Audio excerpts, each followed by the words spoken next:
So then I'll just give you one more kind of foundational false statement that they make. And this is from, for example, the American Psychological Association and the American Academy of Pediatrics. They claim that sexual orientation means attraction to a gender. Sexual orientation, there's no scientific basis for saying that. The studies are about sex, sexual attraction to people based on their sex. And recall, gender doesn't have a definition, so it's not even possible for that claim to be true. And this is really important because it leads consumers to believe that gender-affirming care will allow them to date and form relationships as though they were members of the opposite sex. This is playing out in the real world. In the gay community, we see these young women pursuing gay men, trying to form relationships with them. They think it's viable because they have a male gender identity. Their doctor told them so. And these institutions are telling them that sexual orientation is based on gender. So this just leads to a lot of discomfort and sadness and awkwardness for parties on all sides of this equation. And that's putting it mildly. So again, this is a really material deception that is being imposed on these young people.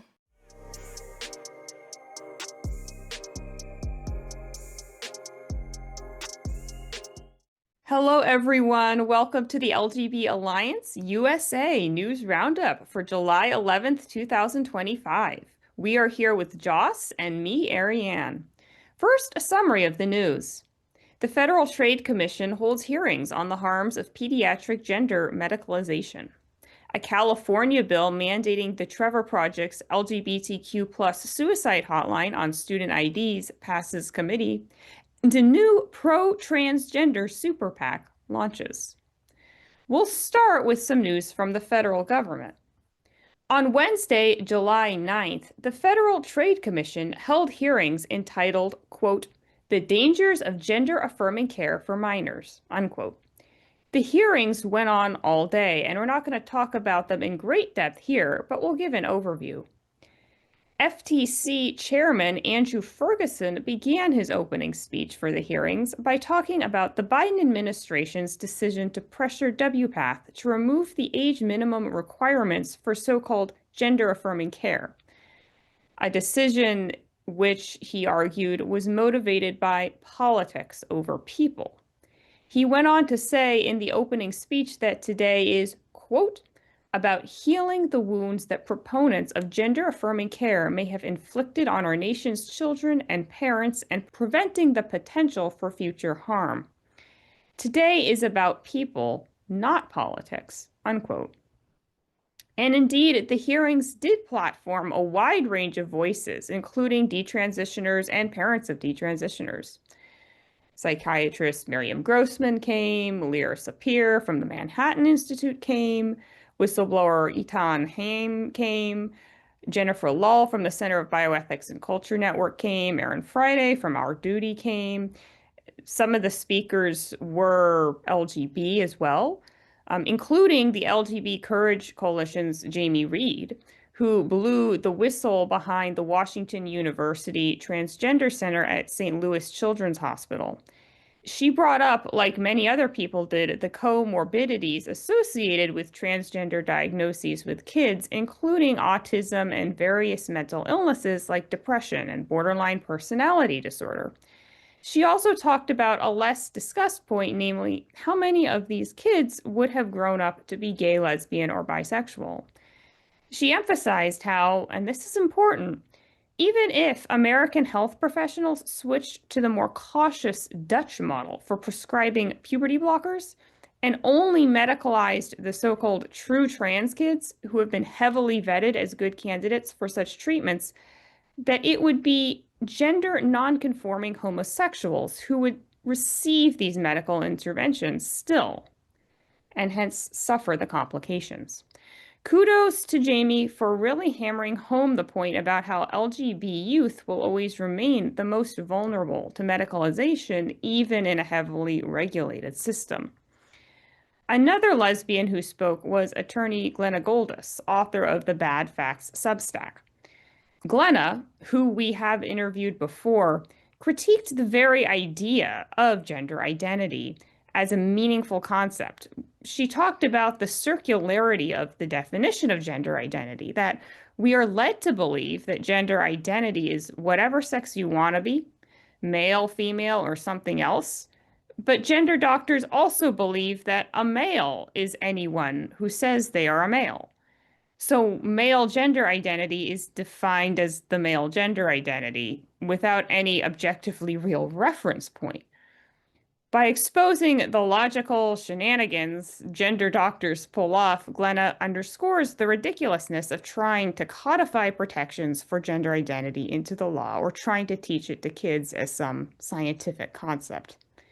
Now, there were many, many more speakers as well at this event, which went on all day, and we'll leave a link to the full recording of the hearings in our show notes, and we encourage you to check it out if you are interested.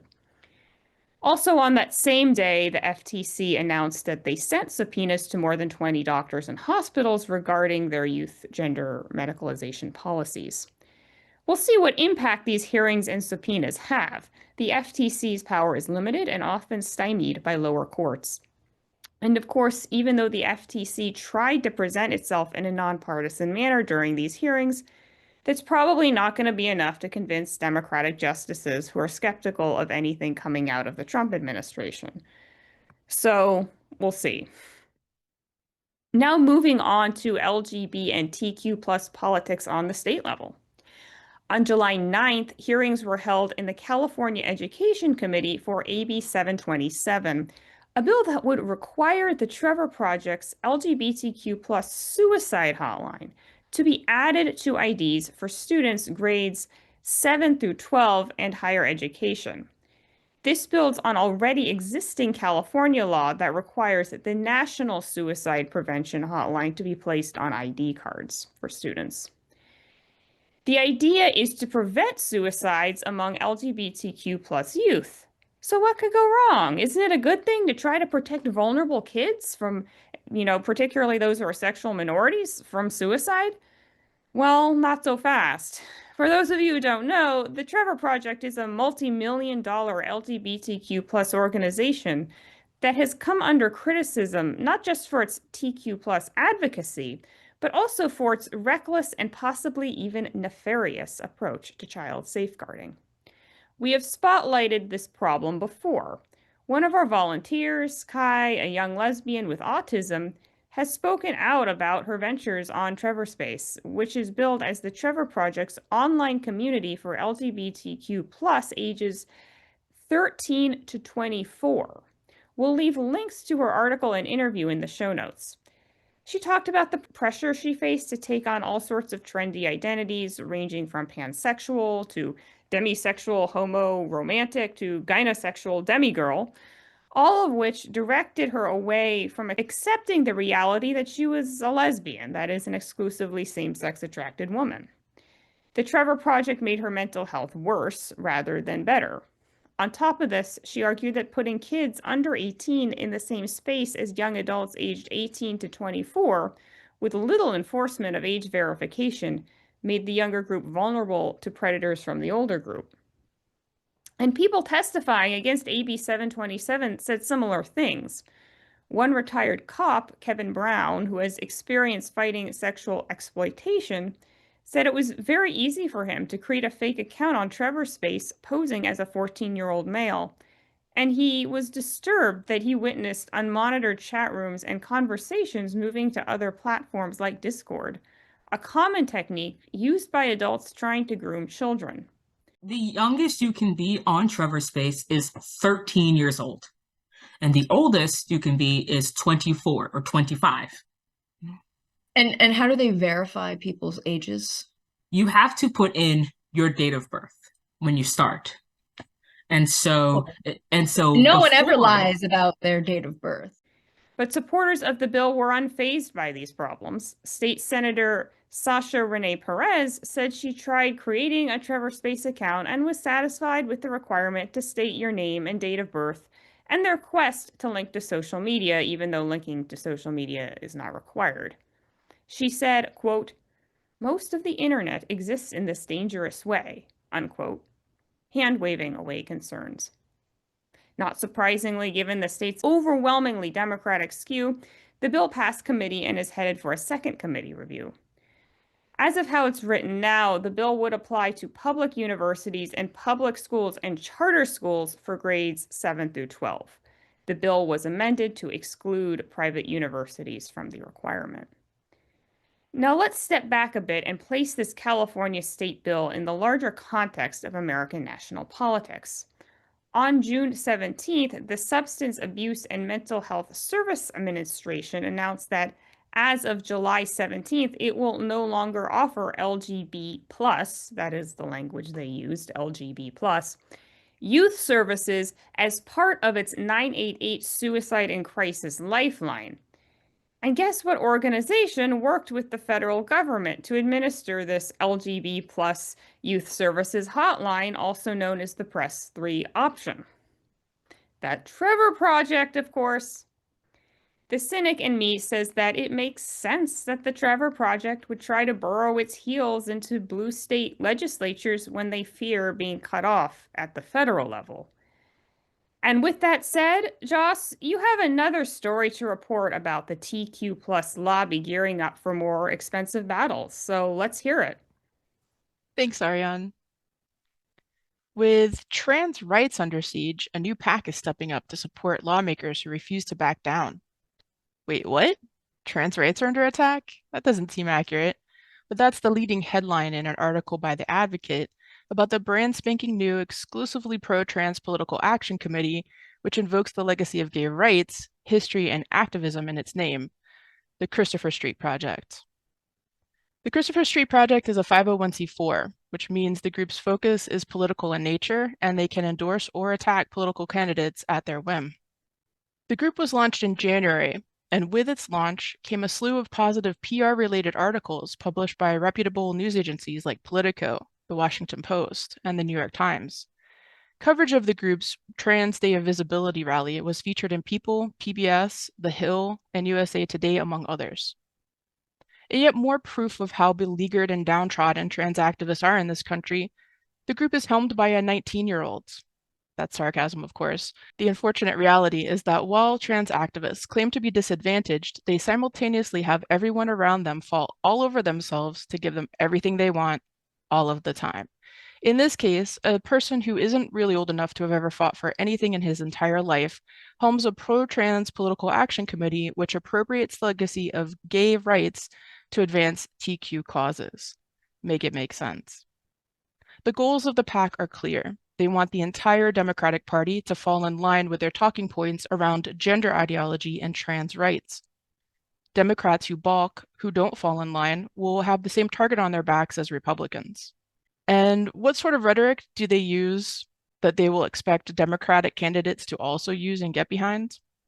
In an interview on Fox 5, a Fox News affiliate, the executive director of the Christopher Street Project said, quote, "Donald Trump is trying to kill trans kids and he is succeeding. He is killing trans kids in this moment and trans people more broadly," end quote. He went on to say, quote, "The Child Predator Empowerment Act, or the so-called Protecting Women and Girls in Sports Act, would mandate genital inspections in schools for girls as young as 4 years old by strangers. These are girls who are cisgender, trans, anyone who doesn't meet Trump's standards of what a girl should look like," end quote. So the messaging the PAC has chosen is hyperbolic, emotionally driven, and, well, false. The goal is to use emotionally charged rhetoric to manipulate people on the left to believe whatever the trans activist wants. In this case, downtrodden trans-identified people are dying in the streets and prepubescent girls will be forced to endure genital inspections from strangers. It's also absurd, but also familiar. The problem with trans activism is that it already has a stranglehold on the Democratic Party, and the Dems lost in the last election in large part to trying to play both sides of the same coin. On one hand, my fellow Democrats claim to care deeply about science, the planet, gay rights, and women's rights, but at the same time, they have allowed a fiction-based narrative to overtake logic and reason. In so doing, they have undermined women's and LGBT rights, and in my opinion, the very fabric of the values of the Democratic Party. But I'm curious, what are your thoughts about this, Arianne? Well, I think it's another demonstration of what we keep trying to tell people about the inorganic nature of the whole trans rights movement. A lot of people have, pointed out how social media has fueled the rise of the trans identities, and that's all correct. And I'd also add another dimension to that, which is the rise of the PAC, the Political Action Committee, and the rise of nonprofits, like the Trevor Project. Things like PACs, and I just briefly looked up like what's the history of PACs. They were really started, I believe, in the 40s for labor-related reasons. They were started so that labor could have some influence over big business. And they really took off, particularly actually in the 70s, when I think that the courts ruled that there were fewer regulations about how they can operate on First Amendment grounds. And so much of what we're seeing with the trans rights movement is basically a narrative that is set by extraordinarily wealthy organizations, like the one that you just mentioned. And I don't know what the best way is to communicate to Democrats that this is not something that is just some natural outgrowth of the civil rights movement, but actually is more of an outgrowth of this sort of explosion of the nonprofit sector and explosion of the PAC sector. But I think that's really important to hammer home when talking about the history of the movement. Yeah, I really love the point that you just made. It seems like to me from watching, because they had a Trans Day of Visibility 2.5 hour bonanza on C-SPAN, and there were a number of different political figures and activists, trans activists, of course, and I think a few celebrities may have turned up as well. Perhaps Lena Dunham. I don't know exactly, but the keynote speaker for this event was the president or director of Indivisible. So it seems like to me there's probably a very close tie between a pack like Indivisible and this organization that just seems to have cropped up out of nowhere and be extremely well funded and have a lot of shine on the website. It's honestly, it's very well put together. It's everything you would expect of a pack, and all helmed, of course, by a 19-year-old. So what do we know about Indivisible? Is that what it was called, Indivisible? Yeah, I haven't heard about them. What's their history? So I didn't actually research Indivisible for this piece. I just noticed it right before we went to shoot that he was the keynote speaker of the visibility, whatever the day was in March. But what I do recall of Indivisible from past elections is that it was a major progressive PAC that spearheaded election campaigns. So it's just a very pro-left progressive PAC, as far as I'm aware. This whole idea about the inner workings of what goes on in political campaigns and the forces behind it is something I'd like to know more about. Last month, I went to a camp out organized by the Women's Liberation Front, and one of the presentations was a skit that Sharon, the executive director of Wolf, put on. That was basically explaining the whole process of the Democrat. You had the Democratic politician and how she's getting her information from a particular LGBTQ plus group, but then there's also the head of the Democratic Party, and the politician has ambitions to, also be in the leadership role in the Democratic Party. And then you have the people on our side who are trying to talk.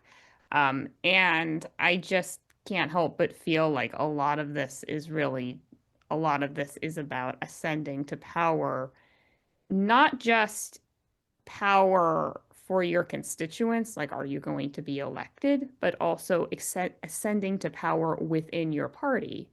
So that's what ends up happening to a lot of retired politicians, or a lot of politicians that might not necessarily have ambitions to move up from, representative to senator to president or something. They can still ascend the ranks within their party, and that can explain a lot. I would assume explain a lot about why politicians can take deeply unpopular positions that nonetheless pander to certain special interests within their party. Yeah, that makes a lot of sense.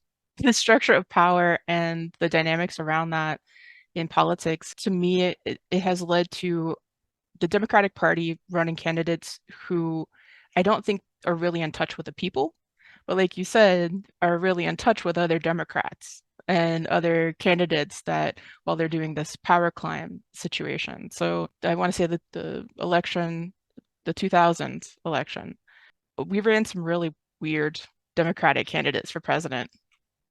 It was just a very odd amalgamation of people who came together, and some had a lot of public pull. A lot of people really supported them and got behind them, and some were just seemingly obscure figures that had really niche pulls in their more local areas. And there were so many people running, and still somehow we ended up with Biden. So I guess he just had the most power in that grouping, because it really didn't, he wasn't the favorite, he wasn't the choice of the people, I would say. But he ends up, there's so much influence from the media as well, and it really also goes back to how much the media plays into this. So the media is very supportive of this group and has given just little interviews and blurbs and snippets all over in these mainstream sources about this group that's fighting for LGBTQ rights. They always frame it like that, but the child is very clear. It's a pro-trans organization. The whole thing is about trans rights. Yeah. And the other angle to this too, in terms of like the rise of the nonprofit sector, I just did a very, based on my very brief exposure to the whole history of why these wealthy nonprofits exploded.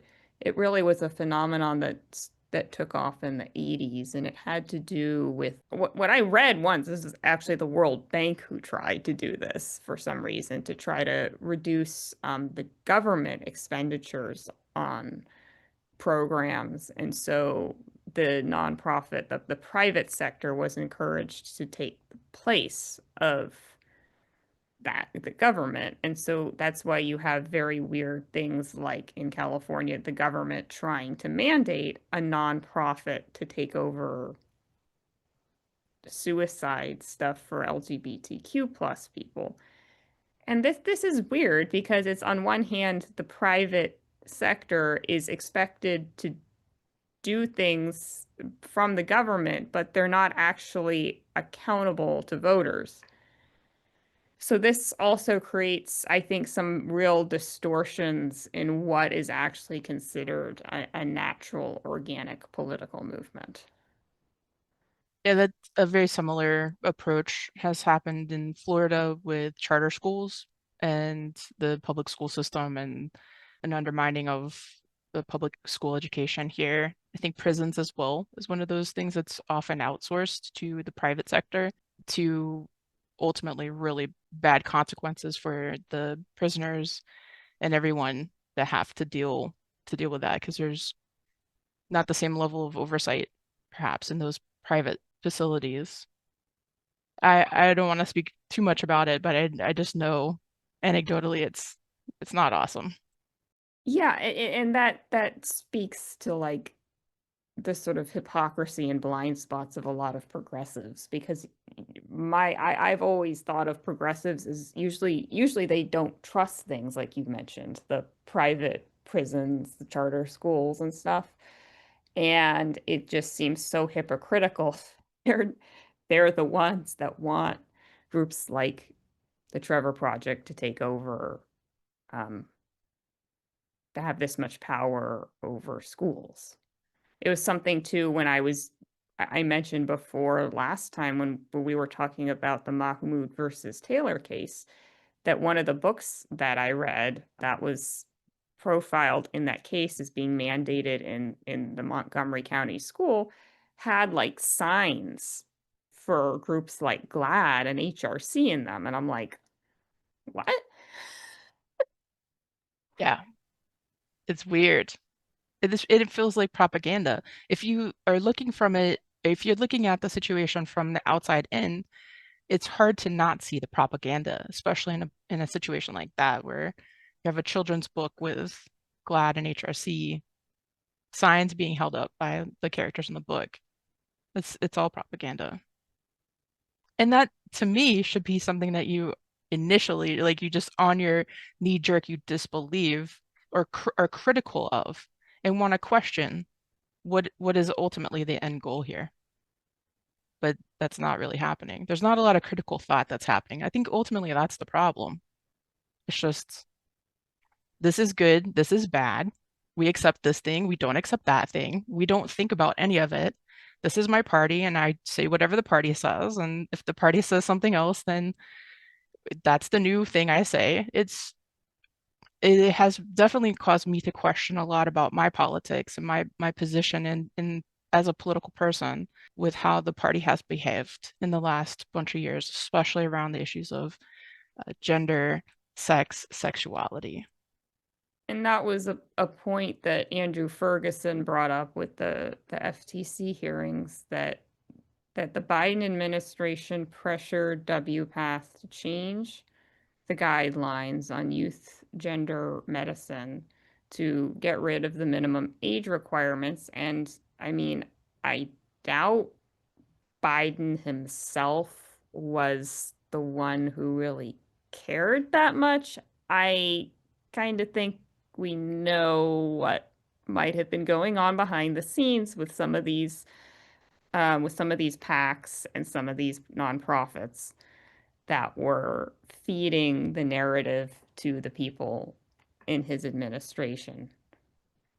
And just also appointing specific people in the administration who have an agenda, who have a very clear agenda, and are supposed to be people who are speaking to science, logic, and reason, and just abandon that for a pro-trans narrative instead. So the Health and Human Services, there was a lot of issues with Health and Human Services sending messages to WPATH and urging them to speed up their process, and it's all shady. It all doesn't look good, and it all brings it into question. And if we don't question, if we just take it on face value, I just think we kind of look like dupes. Like, why allow people to tell us what to think and how to behave? And that doesn't feel like the American way. We should be criticizing. We should be looking at things more closely and caring a bit more, especially in a time where the value of the dollar is what it is and everything needs scrutiny. Protect yourself, protect your family, protect your kids, protect your money, and think about it. Is the end goal actually positive for you? Is somebody using hyperbolic language and emotionally charged language to manipulate you? It is what it is. Don't just take it on face value. Yeah, that's all very well said and very good advice. And on that note, thank you everyone for joining us, and we hope to see you again next week. Goodbye. Before we begin our next panel, I'd like to remind everyone, as the chairman mentioned during his speech this morning, that the FTC will be opening a public request for information related to this workshop in the coming days. Be sure to stay tuned to our website and our social media channels for more on that and how you can submit comments, but go ahead and start preparing them now. We'd love for the folks here today, especially those who didn't get the opportunity to speak, and especially for those who are watching online, to have the opportunity to share their stories with the FTC. So under the FTC Act, an act or practice is deceptive when it, 1, misleads or is likely to mislead a consumer, 2, a consumer's interpretation of a representation is reasonable under the circumstances, and 3, the misleading representation is material. So Josh and Glenna, can you tell us about some of the representations that providers have made in regard to so-called gender-affirming care, both the need for it and its effects? Thank you. First, I just want to express gratitude to the FTC for holding this event today and for inviting me to be on this panel. We've heard a lot of deceptive representations all day today. The other speakers have been identifying them accurately, in my opinion, all day. I'd like to drill down on some of the foundational false claims in gender medicine that really show us that the problem goes all the way to the root of this practice. And this can actually be awkward to focus on because the false claims are not just made by gender doctors. In much of the country, that jargon is part of our normal lexicon now. For example, sex assigned at birth. Lots of everyday people are using it because they think it's the nice thing to do. But once you realize how harmful gender ideology is, I think that people can maybe start trading in those phrases. So I'll start with sex assigned at birth. The doctors ably handled this one earlier. Sex is not assigned at birth, so that is a false statement. The words assigned at birth imply that sex can change. So for young patients, especially in a gender clinic, they show up because they want to change sex. And when doctors tell them sex is just an assignment, they get the idea that they'll be getting a sex change. And it's important to note under the FTC Act that it does matter who the target audience is. So even if you're an adult and you think, well, that phrase is innocuous, I know what sex assigned at birth means, I know it's just meant to be nice, well, we must look at it in terms of the patient population that's hearing it, and these are distressed children, so it is deceptive toward them. Second, this is a big one, gender identity. Doctors claim that consumers, patients, have a gender identity that is incongruent with their body. But it's impossible for gender identity to be different from a body or the same as a body because gender identity, the way it is defined by gender doctors, has no definition, it has no properties. So this is an important point. I think a lot of people assume that gender identity means wanting to be one sex or the other. And gender doctors almost make it look like that's what they mean because they say that gender identity can be male, female, or something else. But it's a trick because remember, gender doctors think that a male is anybody who says they're a male. So it's a circular definition, like gender identity is somebody who has a male gender identity kind of thing. And then the doctors just double down on their deception when they try to kind of add more verbiage to make it seem like gender identity does have properties and it's not just a circle. So just to give you some examples, Jack Turbin wrote in the New York Times that the most basic part of gender identity is a person's transcendent sense of gender. And this was the New York Times, and he did not define the term gender after referring to the transcendent sense of it, instead writing that gender, quote, goes beyond language.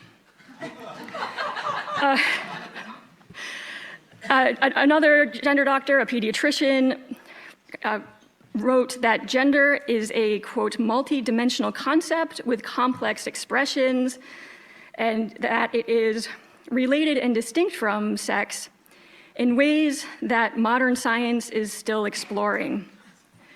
So she's going to know the definition of gender in the future, once science is done. And just a side note on that, I'll try not to go on too many tangents about this, but a lot of times gender doctors will kind of use language to imply that they're going to get the answer to a gender question soon. Science is almost there.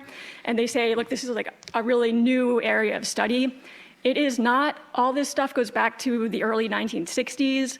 It has been, really, institutions have been investing in it since then, like, major universities. It's had very little change in the theories underlying it since the early 1970s when they coined the term gender dysphoria. So whenever they try to use that excuse of like, oh, we're new, like that's not true, they're not new. This stuff is all very old, it is not cutting edge. And finally, I'll just give you one more example. Daniel Schumer, a pediatric endocrinologist in Michigan, he doesn't have a coherent definition of gender either. And when he was deposed recently, he admitted that when he explains gender to patients, quote, I have oversimplified. So he's not as complicated as the woman with her complex multi-dimensional concepts. He boils it down to some other not true thing. So with all that being said, it seems safe to say that patients don't know what their doctors mean by the term gender, and doctors don't really have any meaning. They seem to be using it as a placeholder to lead the patient to believe that, since they have this gender-related problem, they need a gender-related solution, which is gender-affirming care. So that's kind of the function it's serving. I think that whenever you see the term gender pretty much in the gender world, the gender medicine world, it's deceptive.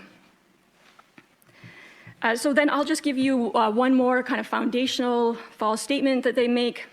And this is from, for example, the American Psychological Association and the American Academy of Pediatrics.